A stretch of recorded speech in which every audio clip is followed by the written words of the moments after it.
ಗುರು ಪೂರ್ಣಿಮೆಯ ಶುಭ ದಿನದಂದು ಜಿಟಿ ಮಳೆಯ ಮಧ್ಯೆಯೂ ಶ್ರೀ ಕ್ಷೇತ್ರ ನರಸಿಂಹವಾಡಿ ಭಕ್ತರಿಂದ ಹೌಸ್ಫುಲ್. ಹೌದು, ದಿನವಿಡೀ ಸುರಿಯುತ್ತಿರುವ ಮಳೆಯನ್ನು ಲೆಕ್ಕಿಸದೆ ಗುರುಪೂರ್ಣಿಮೆಯ ದಿನವಾದ ಬುಧವಾರ ಬೆಳಗ್ಗೆಯಿಂದಲೇ ಶ್ರೀ ಕ್ಷೇತ್ರ ನರಸಿಂಹವಾಡಿ ದತ್ತ ಮಂದಿರದತ್ತ ಭಕ್ತರು ದಂಡು ಹರಿದು ಬರುತ್ತಿತ್ತು. ಬೆಳಗಿನ ಜಾವ 5 ಗಂಟೆಯಿಂದಲೇ ಗುರುದೇವ ದತ್ತ ಎಂಬ ನಾಮಸ್ಮರಣೆಯೊಂದಿಗೆ ಶ್ರೀ ಕ್ಷೇತ್ರದಲ್ಲಿ ಭಕ್ತರು ದತ್ತ ದೇವರ ದರ್ಶನಕ್ಕಾಗಿ ಜನದಟ್ಟಣೆ ಮಾಡಿದ್ದರು.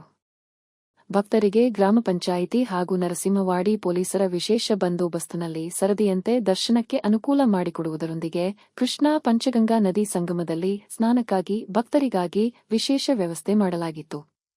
ಬೆಳಗ್ಗೆಯಿಂದಲೇ ಶ್ರೀಗಳಿಗೆ ಜಲಾಭಿಷೇಕ, ಧೂಪಾರತಿ, ಮಹಾಪೂಜೆಯೊಂದಿಗೆ ವಿಧಿ ಪೂರ್ವಕ ಪೂಜಾಲಂಕಾರ ನಡೆದವು. ಕರ್ನಾಟಕ, ಮಹಾರಾಷ್ಟ್ರದಿಂದ ಆಗಮಿಸಿದ ಲಕ್ಷಾಂತರ ಭಕ್ತರ ವ್ಯವಸ್ಥೆಗಾಗಿ ದೇವಸ್ಥಾನ ಸಮಿತಿಯಿಂದ ಶುದ್ಧ ಕುಡಿಯುವ ನೀರಿನ ವ್ಯವಸ್ಥೆ, ಸರದಿಯಲ್ಲಿ ದರ್ಶನ ವ್ಯವಸ್ಥೆ ಹಾಗೂ ಆಗಮಿಸಿದ ಭಕ್ತರಿಗೆ ಪ್ರಸಾದ ವ್ಯವಸ್ಥೆ ಮಾಡಲಾಗಿತ್ತು. ಈ ಸಂದರ್ಭದಲ್ಲಿ ಶಾಂತಿಯುತವಾಗಿ ದರ್ಶನದ ವ್ಯವಸ್ಥೆ ಕಲ್ಪಿಸಲು ಗ್ರಾಮ ಪಂಚಾಯಿತಿ ಮಾಜಿ ಅಧ್ಯಕ್ಷ ಧನಾಜಿರಾವ್ ಜಗದಾಳೆ ಹಾಗೂ ದೇವಸ್ಥಾನ ಸಮಿತಿ ಅಧ್ಯಕ್ಷ ಗುಂಡು ಪೂಜಾರಿ ವಿಶೇಷ ಗಮನ ಹರಿಸಿ ಶ್ರಮವಹಿಸಿದರು. ಜಿಟಿ ಮಳೆಯ ಮಧ್ಯೆಯೂ ದಿಗಂಬರ ಶ್ರೀಪಾದವಲ್ಲಭ ದಿಗಂಬರ ಎಂಬ ದತ್ತ ನಾಮಸ್ಮರಣೆಯೊಂದಿಗೆ ಭಕ್ತರ ದರ್ಶನದ ಉತ್ಸಾಹ ಕುಂದಿರಲಿಲ್ಲ. ಹಾಗಾದರೆ ಬನ್ನಿ, ಶ್ರೀ ಕ್ಷೇತ್ರ ನರಸಿಂಹವಾಡಿಯಲ್ಲಿ ಗುರುಪೂರ್ಣಿಮೆಯಂದು ದತ್ತಗುರುವಿಗೆ ಭಕ್ತರು ಸಮರ್ಪಿಸಿದ ಗುರುವಂದನೆಯ ಪ್ರತ್ಯಕ್ಷ ದರ್ಶನದ ದೃಶ್ಯಗಳನ್ನು BV 5 ವಾಹಿನಿಯ ಪ್ರತಿನಿಧಿ ಸೆರೆಹಿಡಿದಿದ್ದು ನೀವು ನೋಡಿ. ಬ್ಯೂರೋ ರಿಪೋರ್ಟ್ ಮಹಾವೀರ ಚಿಂಚಣೆ, ಭಾರತ ವೈಭವ ನ್ಯೂಸ್ ನಿಪ್ಪಾಣಿ.